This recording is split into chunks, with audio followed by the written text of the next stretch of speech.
Fabulous scenes here at Brands Hatch as Joe Collier, Mason Law and James Lodge celebrate on the podium after their success in the National Superstock 600s. 3 young men to look out for in the future, and a few more lining up now on the grid for the Motostar Championship. This is the 125 and Moto 3 combined race, so expect plenty more bumping and barging, and hopefully another race to match what we've already seen so far here today. It's been fantastic stuff. We're expecting plenty more. 22 laps of the Motostar British Championship with Jack and James.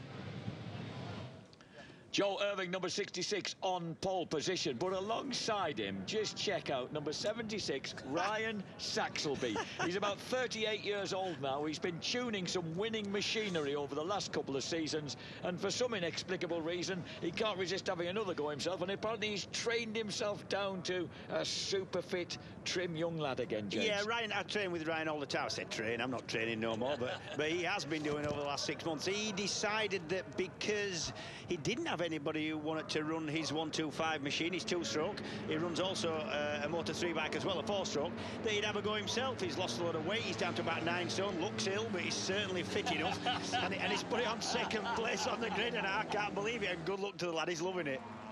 Ryan actually started racing scooters, and he raced BSB 125 this championship from 1999 to 2009. His best results were 5th place, Alton Park and here at Brands Hatch. And then he said, and then he started to concentrate on the mechanical side, and he has done so brilliantly, James, with winning rides from people like Kat Green, the first lady to win a race at a British Superbike round. Yeah, in actual fact, James Lodge, the man you've just seen in the Superstock 6 class winning, he actually won 2 championships on the 125 2-stroke GP bike that was tuned and owned by Ryan Saxelby.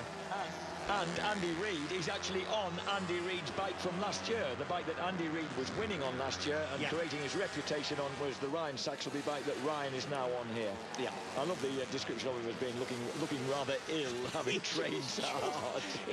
We go out for it, like I said, we go out for a cut every couple of weeks, load of X-races and races and young and old, and he stopped eating anything that's got any butter gone anywhere near it or any kind of fat. He's eating vegetables only, that's all. This then is the starting grid.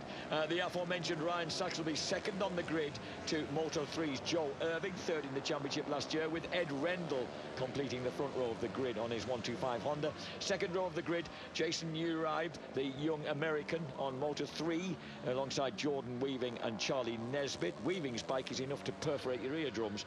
Daniel Costilla on the Replicast Moto 3 bike is 7th on the grid, ahead of Taz Taylor and Anthony Alonso. And 4th row of the grid, Alex Persson, Chris Taylor and Josh Owens. So awaiting the start of the Moto 3 stroke 125 championship, the Motol British Motostar Championship, and we have a reduced race distance of 16 laps for these boys, as the sun is already not exactly getting low in the sky, but the evening is the afternoon is wearing on as we approach 20 minutes to 4. We're circuiting around the Californian, number 36 on the left of shot there, Uribe, Jason Uribe, from California, only 15. He's on the Fireplace Warehouse Racing. He's on actually the Moto 3 bike. He's on the 4-stroke. Biggest lad for 15, I've got to say. He's a student, as you would expect at that age, from Napa Valley in California. And finished 11th in the Motostar 125 GP Championship last year, known to his pals as JJ. So Jason Uribe on the second row of the grid behind Joe Irving, Ryan Saxelby and number 12, Ed Rendell. So the red flag gets held aloft until the lights, as he departs, the red light will go on, and when that light goes off, it'll be time for the riders to make a break. Head down, look at that, you get plenty of 2-stroke fumes there, filling the air at Brands Hatch as they surge down toward the first turn. Brilliant start for the tall figure of Ed Rendell. He moves through into 2nd place or 3rd place on the grid. Yeah, that looks like Joe Irving, the poleman, who's got in front there. Saxelby's 4th. That could be Jordan Weaving, who might have motored his way through into 2nd place. The South African lad, number 34. It is Weaving there. Rendell in 3rd. Uri, Taylor, Nesbitt, Costilla, Josh Owens. That is the top 9 as they go down the bottom straight. Now the Cooper straight and left into Surtees. Watch Saxelby, he's already taken third. He's oh dear. And this Where's he going? Just watch, this is a rocket ship bike. He's a 2-stroke. Most of the riders is with a 4-stroke. That's him, 76. He's on the outside. Now with Jordan Weaver, he says this bike's quick, so just let's see. Yep, I would agree with him. Tucks inside Jordan Weaving and is able to grab him on the brakes. Remember, this is a gentleman now, you know, approaching 40, approaching that the twilight years of his of his youth, shall we say? And he's look at that line into Druids. Yep. Well. Hey, remember that he's never had a result in all those years he rode BSP. He never finished better than 5th. So no, this is a bit of a breakthrough for Ryan Saxelby. It absolutely is, and I actually don't think in his heyday and his proper racing days, let's say, he actually took it as serious as what he is doing now. He really has taken it seriously. The training, the losing the weight, they're doing the right kind of training. Dead easy to go training if you're not eating right and doing the right kind of training to put weight on. He wanted to lose weight and get stronger. And who's to argue with him? Pushing for the lead now. And here he is, right on the back wheel of the Toad, Joe. This is going to get interesting. Ryan Saxelby, has he taken a leaf out of the way that Andrew Reid rode that bike last year? I've got to admit, I'm a little bit scared for Ryan. I don't know quite what's going on now. And he took that talk about heading for an early apex, but he made it stick. Yeah, and he's now in the lead, eating up a bit of curb. The third of 16 laps. Number 66 on the 4-stroke KTM there. That's Joe Irvine. He's a home first lad. Saxelby from just actually north of Sheffield, so the Huddersfield side of Sheffield. That's why we spend a bit of time with him. But Joe Irvine also trains with us a little bit, as does James Lodge and several other racers and ex-racers.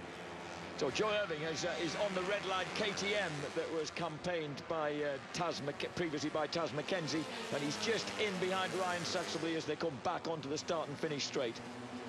Now, what was Andrew Reid describing to us about some nutty setup that Saxelby has, where he can actually adjust something on the engine of that 125? He can adjust the jetting as he's going round. He's got some kind of thing where he can adjust the height of the needle that goes into the carburetor and mixes the fuel with the air. He can do that from on board. But he's a very, very talented engineer in all in all ways. He's Saxelby. He really is. He's got his own dyno up there in Penistone, and he understands exactly, especially how a 2-stroke works. But he's getting better with a 4-stroke now as well.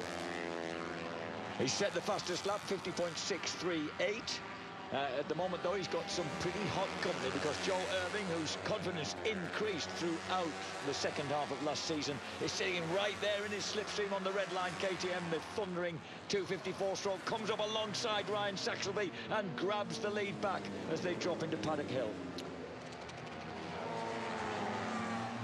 Third in the Motostar Moto3 Championship last year. Joe Irving won Assen, Brands, and twice double winner here at the Brands GP circuit. All his victories happened right in the last third of the season. He was definitely, his confidence just increased and blossomed as the year went on. Yeah, Joe Irving in the lead on the orange KTM. He's on the 4-stroke 250cc machine, number 76. Ryan Saxelby on the 125 2-stroke. Strangely enough, you'd think there'd be a lot in it power-wise. There actually isn't. They're about the same. In fact, some of the 2-strokes have a little bit more top end than the 4-strokes. They tend not to go out the corners as well. In third place, Jordan Weaving, the young man from Cape Town, South Africa. He actually switched from a 125, bike number 34, from a 125 to the 254-stroke midway through last season. Having finished second here at Brands Indy on a 125, third at Thruxton, moved to Moto3 and won Knockhill and Oulton Park. Yeah, it's Ed Rendell, number 12 on the yellow bike, just gone out of bottom of shot. That's on the second of the 2-strokes. Everybody else in the top. So Irving leading, he's 4-stroke. Saxelby 2-stroke, Weaving 4-stroke, Uri 4-stroke, Rendell 2-stroke.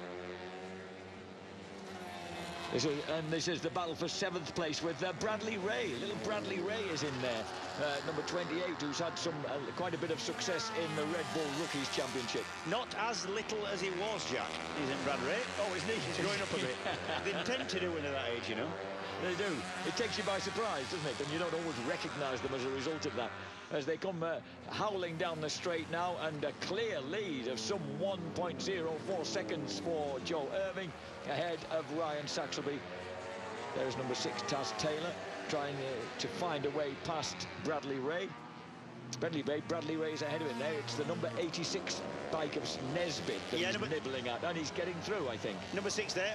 Yeah, that's Tastel. He's on the second of the Fireplace Warehouse bikes. That's a team run from up there in Lancashire. As the name would suggest, they sell log burners and fires and fireplaces. Strange, that one. I had a friend who got a log burner. He said he didn't have enough forest to go around. He said the thing was just eating up logs. Oh, I've got a log burner. Wouldn't be without it. Even on a warm night, I like to look at it. Irving leads. Saxelby. Weaving moves second. So it's a Moto3 1-2. Jordan Weaving has moved into second place behind Joe Irving. Ryan Saxelby demoted to third. Irving sets the fastest lap of the race, 50.47.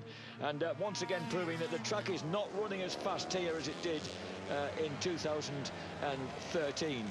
In fact, Sam Owens actually holds the lap record round here on a 125 Honda for this class, set in 2001. It's the oldest lap record here, 48.998. We saw there number 34 pull a strip of tape from his radiator. They do that by use of a little bit of wire that goes up to the handlebars, and if they watch the temperature gauge, really critical, these single cylinders, on temperature of the engine. It goes too warm, it actually loses power. It goes too cold, it can seize up. So you actually watch your temperature gauge and pull a strip of tape off the radiator, thereby allowing it to cool down a bit more if it gets too warm. And Jason Uribe, the American, moves past the South African. So that distinctively coloured, well, Norwich City coloured motorcycle there of Jason Uribe. Remember, that FPW team, they won the championship 2 years ago with Luke Hedger. They did, yep. And the American is certainly putting the pressure on Ryan Saxelby. At the moment, Saxelby has that second place. Joe Irving running at the front ahead of Jordan Weaving. I think we've got a lapper coming into view already. And you just saw these lads are having to work quite hard, because we saw Ryan Saxelby then pulling a strip of his tape off. You obviously do that with the left hand. You need your right hand on the throttle at all times. But you've plenty on. You've got to keep tucked in. It makes a big difference on these things. And look at all your instruments and keep the engine running at the right temperature. Back marker's in already. That's number 100. That's Stephen Campbell. And as they dive downhill, Irving has a lead of 2.7 seconds. This is the scrap for the rostrum places. 4 into 2 doesn't go. 2 of them are going to be disappointed. At the moment, Saxelby and Weaving are the boys who own the rostrum places. Uribe and Rendell right behind them. Rendell is a tall lad. It's difficult for him to tuck into a 125. And he's been an unlucky lad as well in this class. You know, we've seen him several times get hit by other people. We saw him get hit by James Lodge's bike on its own. James Lodge jumped off it some metres before that, and the bike then hit Ed Rendell at Cadwell. I think Cadwell's his bogey trap, because he actually went off the edge of Barn Corner and broke his leg. He did, yeah. So Irving leading the way, will be on completing 9 laps out of 16. In fact, 10 laps after 16 complete. On to the 11th lap, and this battle rages for second place. And another battle rages behind, with Bradley Ray, number 28, ahead of Taz Taylor, Nesbitt, Costilla. Because of some of these kids are really small and really young, they're very light, to not have them have an advantage on the weight, the lack of weight, making the bikes really quick. What they have is a 136 kilo rider and bike and fuel and oil limit, so you're not allowed to weigh less than that. By the way, the number 24 bike in that little cluster is yet another American, James, Danny Costilla. Oh, yeah. He's a 14-year-old from Valley Center, California. Should he be at home at school? Technically, yes, I think he should. His nickname's Danger. Danger, Daniel Danger Costilla. He'll be learning a lot more coming racing abroad, I tell you. He's University of Life. He's the University of Life. He's attending right here at Brands Hatch, the Indy circuit, and he's lying at the moment 4th in this pack as they cross the line. And number 6, Taz Taylor, squeezes through there. There's your leader. That's Irving going through. Ryan Saxelby still clinging on to that second place from Jordan Weaving now, looking dangerous. Is Jordan not dangerous on the bike, but just looking dangerous to Saxelby. So this quartet still battling over second and third places. Irving in the lead, has completed those 11 laps with a lead of 3.8 seconds. I would just got into this before, but got kind of taken up with the action on track. You would think that a 250cc bike would go a lot quicker than a 125cc bike. However, obviously the 4-strokes are the 250s, 2 strokes are the 125s. And if you think that a 2-stroke fires every time the piston comes to the top and a 4-stroke every other time the piston comes to the top, that's why it's so well balanced. Because in effect, they're doing it's the same amount of firing that's going on of fuel. Now, Ryan Saxelby has got his second wind. It's all that fitness training, James, and eating well, and he's just moving. He's slightly clear of what is now becoming an intense battle for the final rostrum place, with Weaving, Uribe and Ed Rendell all involved. Well, the big thing now is whether Ryan Saxelby, at his age, can actually not nod off this last couple of 3 laps. If you can see, if you look on that bottom straight, there's several pieces of tape, so that is the place on the track that's safest and easiest for the riders to actually pull the wire, get the tape off the radiator and allow the engine to cool down a little bit. There's several James, this is a great international contest here for third place, because we've got South Africa's Jordan Weaving from Cape Town. Yeah. We've got the young American Jason Uribe riding number 36, and then we've got the tall 22-year-old from Chelmsford, who's a roadside breakdown assistant, Ed Rendell, on number 12. Is that where he got the yellow paint from? Probably. Is it the AA he works for? I don't know, but he certainly likes yellow. Maybe he's getting the that's close between Rendell and Uribe there. Lapping the number 4 machine of Louis Valelli from Maidstone on the 621 Creswell Racing KTM. And you're dead right, Saxon. See the bits of tape in the background, Jack? Yeah. That's where they've ended up. They've been pulled off the radiators. And suddenly, Saxelby has got a break. Yeah, he's got. And Weaving also is creeping away, is he? Yep, he is. And with they're on 14 of 16, so just 2 laps left as they go over the line now. Great ride by Joe Irving. He's cleared off. Irving with a comfortable lead now with a whisker under 3 seconds. Saxelby second, Weaving is third, and then Uribe, Rendell wrenching one another around for third place. Then behind them, Taz Taylor, Bradley Ray 7th, Nesbitt Costilla in 8th and 9th place, and then Person and Flitcroft fighting for 10th. The leader in the 4-stroke class, obviously, is Joe Irving. Second is Jordan Weaving. Third is Jason Uribe. The 125 class, Saxelby, second overall, leads that, ahead of Ed Rendell in second. And number 6, Taz Taylor from Mansfield Woodhouse on his FPW Racing Hookless Holidays, Royton Honda. What? I don't know what that means. I'm glad it's your job to get all them team names out. I really am. The final lap, Irving still has that comfortable lead, 2.5 seconds. Here's Jordan Weaving cutting through in third place. So it looks like we're going to have Joe Irving victorious if he stays in one piece. Look at Ed Rendell, moves up the inside of Jason Uribe. Oh, Uribe just cuts across the front. Uribe goes wide though. So they're really cutting it up hard here to try and get themselves. Actually, of course, that one of them's on a 4-stroke and the other on a 2-stroke. So I suppose in the end, James, it's kind of semi-relevant, isn't it? It kind of is, but you still want to win, don't you? At the front, though, what about Joe Irving? He's 16 years old, now working as a chef at presumably at his dad's restaurant/pub. And he's about to win here in the first race in the Motostar Championship of 2014. It's victory for Joe Irving, carrying on where he left off in 2013. Saxelby, a splendid second. Absolutely. His best race ever in his long and illustrious career. And of course he wins the 125 class. Jordan Weaving third, Jason Uribe fourth. They therefore are second and third in the Moto 3 class. And then Ed Rendell and Bradley Ray at the last moment there gets the better of Taz Taylor to get onto the rostrum in the 125 GP class. But a great ride on the red line KTM for Joe Irving. So we've got 2 separate categories racing out here, of course, in the Motostar Championship. Number 76, Ryan Saxelby. What a return to the racetrack, James. Well, you know, just when you're out training with him next, just say, well, perhaps it is worth it, I'll tell Ryan. you what, we've been taking the mick out of Ryan Saxelby now for about 3 months, saying, what are you thinking about, you daft old sod? You are going to get your backside kicked. Proved us wrong. Staying off that curry obviously worked. Tell him a celebratory curry is in order tonight. Yes. The 2014 Motostar British Championship kicked off like this. Joe Irving, Moto 3, wins overall ahead of Ryan Saxelby's splendid 125 Honda. Jordan Weaving, KTM, finishes third ahead of Jason Uribe's Honda. Ed Rendell 125 with Taylor's Lighton Honda just whiskered on the line by Bradley Ray. Costilla on the Replicast finishes 8th ahead of similarly mounted Nesbitt, with Flitcroft in 10th place. 11th place goes to Person, 12th place to Alonso, 13th Taylor, 14th Schluten, 15th Polden, and then behind them Owens, Brewers, Booth, Amos, Shelton and Ward on the Lighton Honda is 20th. The Moto3 standings in the Motostar British Championship. After that first race, 25 points for Joe Irving, 20 for Jordan Weaving. In 3rd place, Uribe on 16 points. Costilla, 13 points. 11 for Nesbitt, 10 for Taylor. Luton in 7th place gets 9.